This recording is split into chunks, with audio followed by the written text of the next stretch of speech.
யாரும் அந்த நாட்டில் மன்னர் ஆகலாம். ஆனால் 5 வருஷம் மட்டும்தான். அந்த ஆட்சிக்காலம் முடிஞ்சு அடுத்த நாள் அந்த ராஜா அங்கே இருக்கிற கொடிய விலங்குகள் நிறைஞ்ச காட்டில் கொண்டு போய் விடப்பட்டுருவார். காட்டு விலங்குகள் எல்லாம் அவர் கொண்டு போட்டுரும். இந்த நிபந்தனைக்கு ஒத்துக்கொண்டா மட்டும்தான் அங்கே ராஜாவாகவே ஆக முடியும். மன்னனா முடிசூட்டி கொண்டவன் 5 ஆண்டுக்கு பின்னால் கட்டாயமாக சாகணும். இதுக்கு பயந்து அங்கே அந்த பதவிக்கு யாரும் ஆசைப்பட மாட்டாங்க. சிலர் எப்படியும் சாகத்தானே போகிறோம், மன்னனாகவே செத்து போலாமே என்று அந்த பதவியை ஏற்றுக்கிடுவாங்க.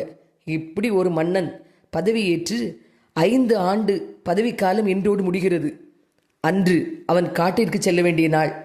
அவனை வழியனுப்ப நாட்டு மக்கள் எல்லாம் திரண்டு வந்தார்கள். மன்னன் வந்தான். மன்னனுக்குரிய சிறப்பான ஆடை அணிகலன்களை அணிந்து தங்க கிரீடம் ஏந்தி தங்க வாளேந்தி வைரங்கள் முன்ன மக்கள் முன்பதாக மகிழ்ச்சியாக வந்தான். மக்கள் இன்னும் 1/2 மணி நேரத்தில் சாக போகிறான், அதுக்கு எதுக்கு இவ்வளோ அலங்காரம், ஐயோ பாவம் அப்படின்னு உச்சி கொட்டுறாங்க. அந்த நாட்டை விட்டு அந்த காட்டை கடக்க காட்டுக்கு போனோம்னா ஒரு ஆறு உண்டு. அந்த ஆற்றை கடக்க ஒரு படகு வந்தது. உடனே மன்னன் சொன்னான், இது இந்த நாட்டு மன்னன் போகிற படகு, இப்படியா இருக்க வேண்டும், படகை அலங்கரியுங்கள், ஒரு பெரிய சிம்மாசனம் போடுங்கள் அப்படின்னோட காரியம் வேகமாக நடந்தது. மக்கள் எல்லாம் திகைத்து போய் பார்க்காங்க. மன்னன் கையசைக்க பயணம் தொடர்கிறது. படகோட்டிக்கு அதிர்ச்சி. மறுகரைக்கு அழைத்து செல்லப்பட்ட எந்த மன்னனும் இந்த அளவுக்கு மகிழ்ச்சியாக இருந்து அந்த படகோட்டி பார்த்ததில்லை. உன்னை அந்த படகோட்டி கேட்குறான், மன்னா அங்கே கொடிய காட்டு விலங்குகள் இருக்கு மன்னா, நீங்கள் சாக போறீங்க, எப்படி இவ்வளவு மகிழ்ச்சியாக இருக்கீங்க? உன்னை அந்த மன்னன் சொன்னான், நான் என்ன செய்தேன் தெரியுமா? ஆட்சிக்கு வந்த ஓராண்டு முடிவிலேயே வேட்டைக்காரர்களை அந்த காட்டுக்கு அனுப்பி கொடிய விலங்குகளை வேட்டையாட வைத்து விட்டேன்.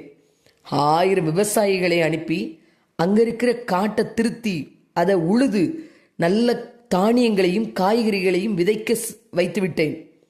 கட்டிடக்கலை வல்லுநர்களை அனுப்பி ஒரு பெரிய அரண்மனை வீடு வாசல்கள் எல்லாம் கட்டி வச்சுட்டேன்.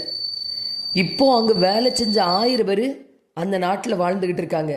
அரசு அதிகாரிகளை நியமித்து அங்கே நிர்வாகங்களை எல்லாம் சீராக்கிட்டேன்.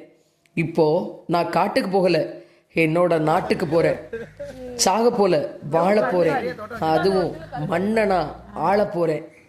உனக்கு கூட அங்கே படகோட்டி வேலை வேணும் அப்படின்னு நீ ஆசைப்பட்டா அங்கே வேலைக்கு வரலாம் அப்படின்னு சொன்னார்.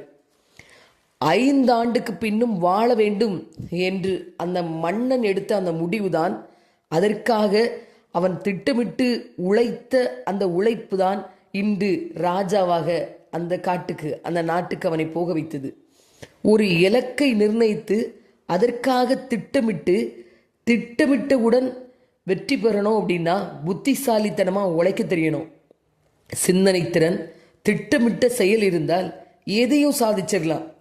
நாம் நினைத்தால், முயற்சி செய்து உழைத்தால் கட்டாயமாக சாதிக்க முடியும். வானம் தொட்டுவிடும் தூரம்தான் தோழர்களே. வாழ்த்துக்கள். இனி எல்லாம் சுகமே.